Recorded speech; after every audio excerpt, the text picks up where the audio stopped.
Adopted my friend's baby and raised her. Then she asked her bio dad to walk her down the aisle and I found out my wife was having an affair with him and my daughter knew about it. Hi, guys. So recently, I found out that my wife had been cheating on me and my adoptive daughter had known about it for the past couple of years and both of them had betrayed me.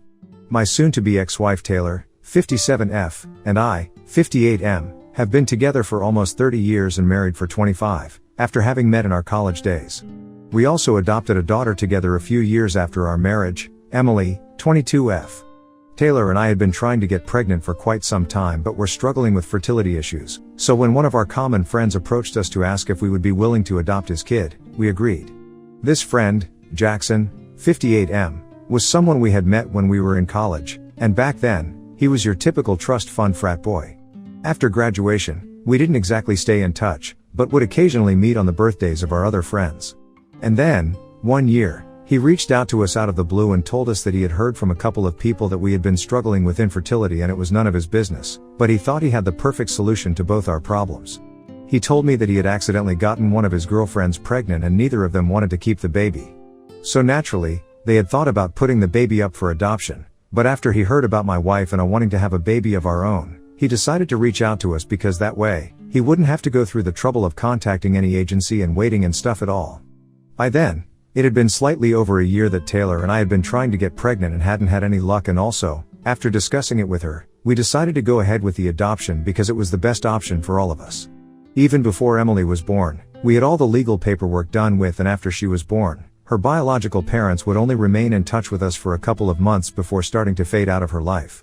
It was an open adoption and we had to reassure them that they were free to visit or have contact with Emily if they wanted to, but they only bothered to visit her for a couple of months after she was born and then they broke up, so they stopped coming over and we were fine with it.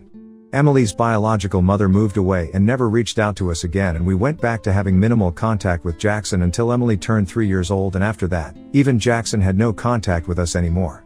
To be fair, after that, he didn't have any contact with anybody and it was like he totally disappeared.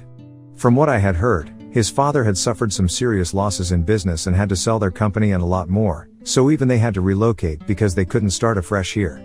For almost 13 years, we did not hear from Jackson, but he reached out to us a couple of weeks before Emily's 16th birthday.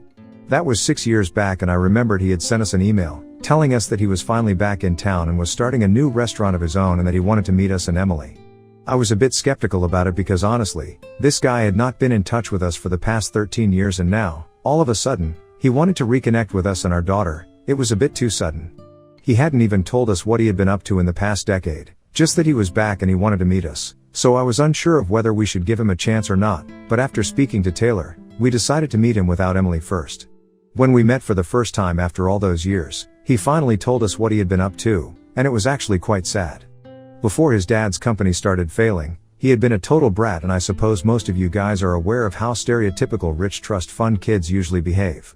While the rest of us had started working after graduating from college, he was still not really serious about life and was living in easy mode, partying every weekend and hooking up with every other girl.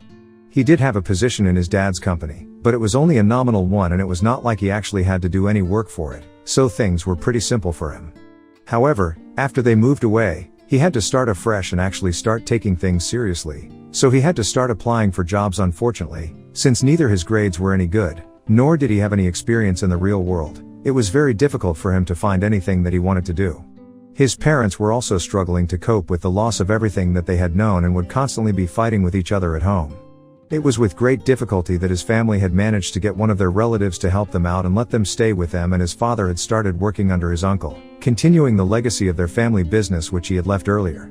His dad didn't like it one bit since he didn't like taking orders from anyone, which is why he hadn't joined the family business in the first place, but he had to be thankful to his brother for allowing him a place in their home and business. So all the bitterness and frustration inside him, he would take it out on his wife and his son.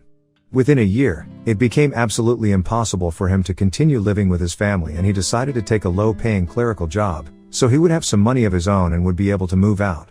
Unfortunately, moving out was not the upgrade that he thought it was because, with the money that he had, he could only afford to live in a tiny little apartment with a bunch of roommates.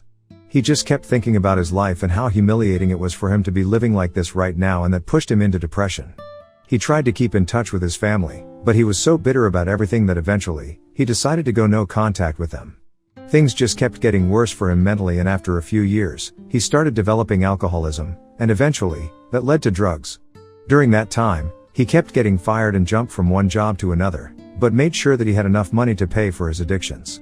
At one point, he decided to skip paying rent and was evicted, so he ended up homeless, but he still made sure that he had enough money for his other priorities. Thankfully, he was found by one of his uncle's neighbors, and they brought him back to his family, who helped him clean up his act.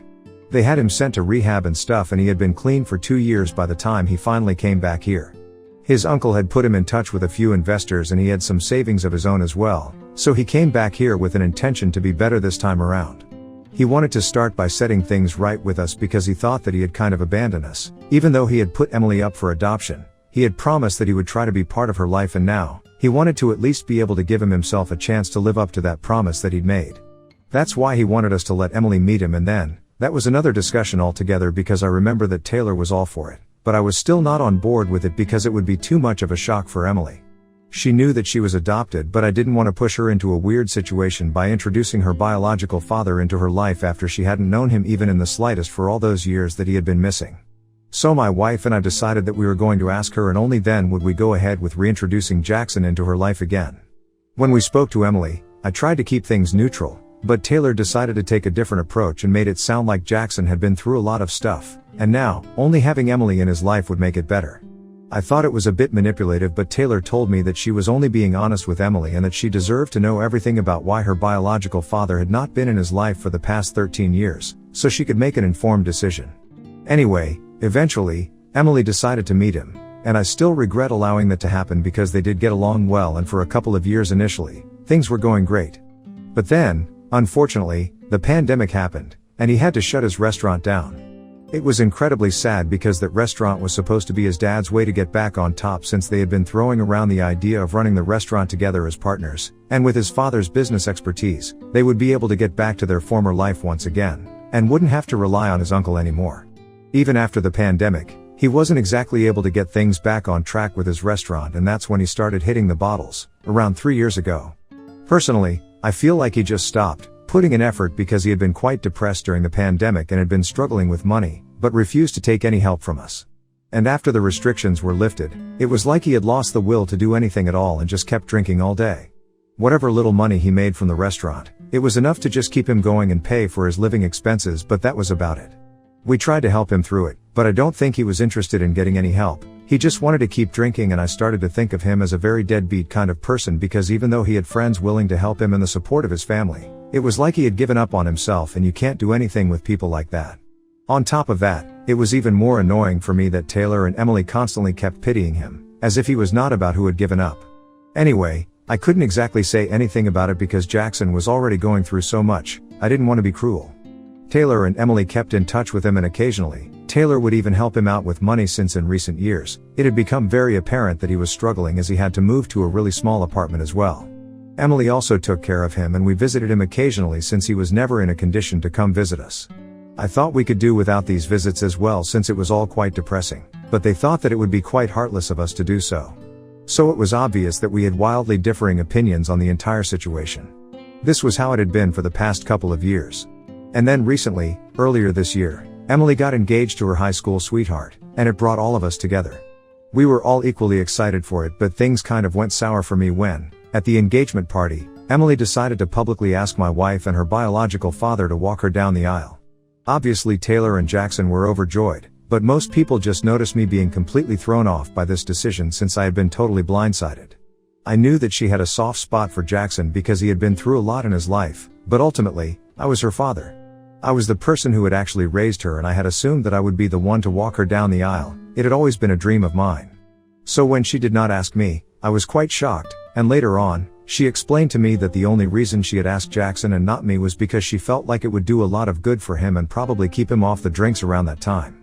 I was not happy with this decision at all, but it was her wedding and her choice, so I had to accept it without a fuss, and she had also told me that no matter who she asked to walk her down the aisle, my real father is always going to be me, so it didn't matter. But the thing is, it did matter, and it kept eating away at me for the past couple of months because I just kept trying to figure out what I had done wrong. And then, I coincidentally found out about a couple of days ago, when I had come back home early from a business trip to surprise Taylor. I was supposed to be gone for 3 days, but I came back home on the evening of the second day and made sure that I was as silent as possible with the house keys and stuff and tiptoed to Taylor's room to surprise her. But then, I heard Emily's voice in the room and they were talking about me, so I couldn't help but eavesdrop on them. And I'm very glad that I did, because otherwise, I don't think I would have ever been able to figure out what exactly had been going on, and by the time that I did, it would have been too late. They were talking about the wedding, obviously, and Taylor was telling Emily that she was glad that she had made the right choice by choosing her real family to walk her down the aisle, and was congratulating her. I was very confused as to what that comment meant, but then, I figured it out soon enough, since the rest of the conversation was just Emily telling her mother that she wasn't happy about lying to me for the past 3 years, but they had put her in a very difficult position and that's why she had to do this. I eavesdropped on their conversation for about 10 minutes and I was able to figure out that Taylor had been cheating on me with Jackson for the past 4 years, and for the past 3 years, Emily had known about it after she had caught them together at some point. But the two of them had teamed up, and in order to prevent Emily from telling me, they had been bribing her with the promise of funding her business, no questions asked. I had always promised Emily that I would pay for her college education and her wedding, but after that, she was on her own, since her mother and I also needed to save for our retirement. We would definitely invest at some point, but she had to get her business started on her own, that was the deal. Taylor knew about it and was on board with it, so the plan was that Emily would work for other companies and get experience, and once she had enough capital and a business model, she would start approaching investors and get started with her business. She had always wanted to do something related to fashion, so that was the way she was going, and in the past couple of months, she had mentioned several times that she planned on starting her business after her honeymoon.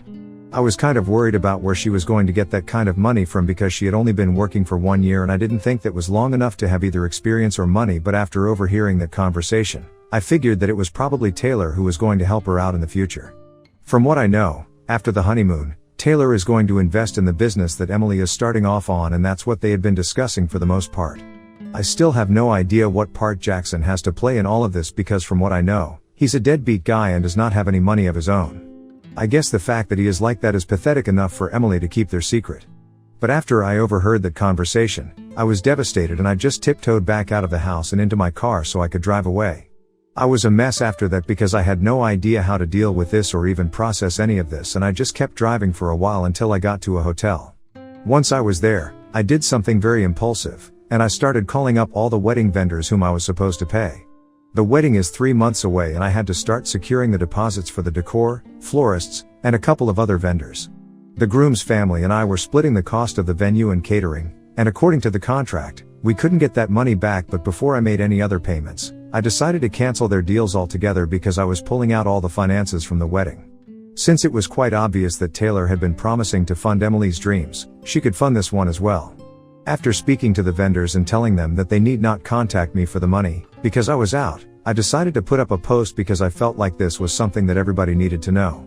I typed out a really long post, with the details of everything that I had just found out, and spoke about how betrayed I had been feeling, not just by my wife and my daughter but also by Jackson, who I had thought of as a friend.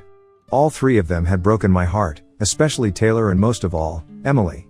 And now, I didn't want anything to do with them anymore because it was very obvious to me that this was never my family. The real family was Taylor, Jackson, and Emily. It didn't matter that I had raised her loyalties were elsewhere. I ended up breaking down while posting it, and because I knew that the post would create quite a stir on social media, I decided to immediately put my phone on silent and try and just go to sleep so I wouldn't have to think about any of this. Unfortunately, when I woke up in the middle of the night, it wasn't like waking up from a nightmare because it was all still very much real and was actually happening to me. When I checked my phone after I woke up, almost 3 hours after I posted, I saw that several people from the family had commented on the post and told me to be strong, and I really appreciated that. I also noticed that Taylor and Emily had been calling me nonstop after the post, messaging me to call them back, and that they were really sorry that I had to find out this way. They wanted me to just come back to them and speak to them so they would be able to explain themselves because they felt like they owed it to me, and they did, but I was in no mood to speak to them or interact with them in any way whatsoever. So they could keep blowing up my phone, I wasn't gonna respond. After I had checked my phone, I realized that I hadn't received any word from Jackson, probably because he had nothing to say, and that was fair enough because we were just friends. He didn't owe me anything as much as my family did.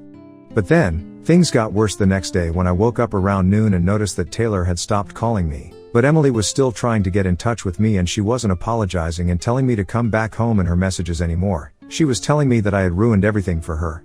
I didn't understand what that meant until she sent me a message, saying that her fiancé had decided to call off the wedding after confronting her about the post, since he had read it and realized that Emily had been covering up for her mother's affair for the past 3 years, just so she could fund her business in the future. He thought that it was greedy and unethical, and he was disgusted by her, which I don't really blame him for. On top of that, it had been made worse by the fact that she had even chosen Jackson and her mother to walk her down the aisle on the day of her wedding, and now, he finally understood why, since she wanted her mother and couldn't care less about me, even though Jackson hadn't been the one to raise her, I had. I had mentioned it earlier, her fiancé was her high school sweetheart and had known our family for a really long time. So he had also known me for a really long time, and he was perhaps one of the only people who genuinely knew how hurt I was when Emily picked Jackson to walk her down the aisle instead of me, and had actually even comforted me. It wasn't surprising that he had taken such a strong stand for my sake and called off the wedding altogether, and I was actually quite grateful for it. I thought that it was karma and she could keep blowing up my phone, but it was not going to change what had happened. So I decided to ignore it, and since that day, my phone has been flooded with messages from everyone that I know. Most people have sent supportive messages, and some of them have told me that there was no need for me to talk about all of this on a public platform because it's still my wife and daughter that I'm talking about, and they're gonna be at the receiving end of all the heat, and these people were mostly from my in-laws' family. I had made that post almost 3 days ago, and Emily stopped texting me and trying to reach out to me on the second day. I have been feeling quite good about what I had done until a couple of hours ago, when I received a message from Emily, saying that she was really sorry about everything, but most of all, she was sorry about the fact that she had a screwed up family like this because we had ruined everything for her. Her fiancé had apparently left home after confronting her about the post and blocked her everywhere. So now, there was no wedding happening, and she was completely on her own. I felt kind of bad for her because I knew that she really loved her fiancé, they had been together for a very long time, and now, it was all gone. I guess she understood what I was feeling right now, and I know it can't be good. So Ida for posting about how my wife had been having an affair and my daughter had been covering it up? Update 1. Hey, thank you so much for the support. Yes, I have spoken to a lawyer and he is in the process of filing for divorce on my behalf right now. It has been a really tough 6 days since I discovered what had been happening in my family, and I'm still trying to process all of it. I'm staying in the hotel, I haven't even gone back to get any extra clothes, it's just not worth it. My parents are also now aware of what had been happening in the family behind my back, and they have also completely cut off Taylor and Emily, even though it was particularly hard for them to cut Emily off since she's their granddaughter. But it had to be done, and it's done now. Also, a lot of you have been asking why exactly I had refused to fund Emily's business in the future, but Taylor agreed, and well, I had refused because I thought that Emily needed to learn to be independent, and also, I believe that Taylor and I needed to keep money aside for our retirement as well. But I guess she was desperate to keep the secret of her affair, which is why she had offered to fund the business, and she probably knew that she would be taken care of after she retired, either by me, since we had a similar kind of income, and I was pretty good at saving money, or by whatever her parents left her. Worst case scenario, she would just spend the rest of her life with Jackson. Either way, whatever her reasons were, it was enough for Emily to betray me for some money, and that's what really matters. After she sent that message, I haven't replied to her, and I don't plan on responding to any of them either. They haven't earned it, and I think it's for the best if I stay away from them right now, for them and for me as well. Soon enough, Taylor will be served with the divorce papers, and hopefully, we will be able to put an end to this, because all I really want to do right now is just move on from this nightmare. Update 2. I finally heard back from Taylor after almost 10 days since I discovered the affair, and made that post, and a couple of days ago, she was served with the divorce papers, and today, she reached out to me. I had blocked my entire family, so she had to create a new email account and send me an email apologizing for everything. She told me that after hearing about how much Jackson had been through, she had developed a bit of a soft spot for him, and before she even knew it, she had started to catch feelings for him. Apparently, she had wanted to tell me about it, but she didn't know how to go about it. And then Emily found out, so she had to bribe her to keep quiet, and things just kept getting messier. She told me that she was really sorry that she had created such a mess, and so was Jackson. The only thing that she could do for me at this point was make sure that the divorce was a smooth process, so whatever my terms were, she was not going to contest it and would just accept whatever I decided. I guess that's good enough for me, because fighting with her is not going to fix our marriage. I'm still really angry about all of this, but I can't do anything anymore except just accept whatever is happening and try to make the best of the situation. I haven't heard back from Emily yet, but from what I know, she and her fiancé have officially broken up because they put out an official statement on social media, saying that the wedding had been called off and they had decided to separate. They didn't state any reasons, but anyone with 2 brain cells will be able to put it together. It's really sad, but it cannot be helped. Now, all that's left to do is finalize my divorce and I'll be done with this family for good. Update 3. Hi, so it's been 6 months since I filed for a divorce and 3 weeks ago, it came through. I got to keep the house and both our cars and honestly, those were my only 2 demands. No alimony and no settlement for Taylor. The only money she received was whatever she had been contributing to our joint savings and that was it. We shut down that account and ended our marriage. There has been very minimal interaction ever since we filed for a divorce, and mostly through our lawyers, and now even that has come to an end. I'm actually relieved, since now I can finally try and move on in a real way. I've heard from a couple of people that she has moved in with Jackson and they have sold the restaurant, so I guess they're planning on going back to Jackson's family. Good for them, I think it'll be for the best if they leave. Emily and I have also not been in touch for the past couple of months, ever since her wedding got cancelled. She did reach out to send me an apology through email 2 months ago, telling me that she was going to try and be better, and surprisingly, Taylor actually had lived up to the promise that she had made, that she would finance Emily's business.